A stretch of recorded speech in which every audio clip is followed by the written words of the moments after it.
Well, let's get into it. The episode starts off with Loki attempting to use his time-slipping abilities to fix the temporal braider. Yes, braider, not a loom. It is a braider. I will die on this hill.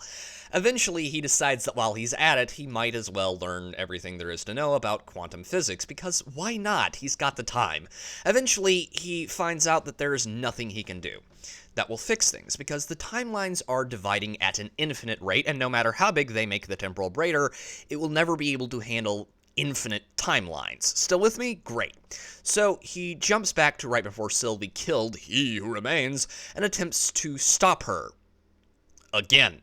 And again. And you get the point. He gets his ass kicked every time because the Loki who went toe-to-toe with Dark Elves and Thanos is going to get beat up by a 30-year-old Twiggy Wine Mom. Until eventually he turns to Kang and asks why he never does anything. And oh no, this was Kang's plan all along, Mr. Powers. So even throughout this show, no one had free will because of course they didn't. He offers Loki a choice: kill Sylvie and save the timelines, or allow things to unfold as they have with the temporal braider's meltdown.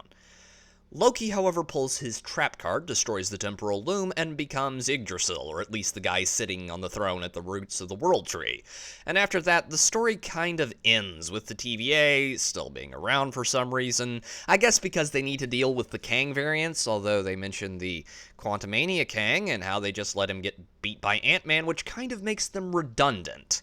But whatever, Mobius goes and sees his variant playing with his kids, and he cries, and Sylvie is there with him, and when he asks her what she is going to do next, she shrugs and is like, I don't know.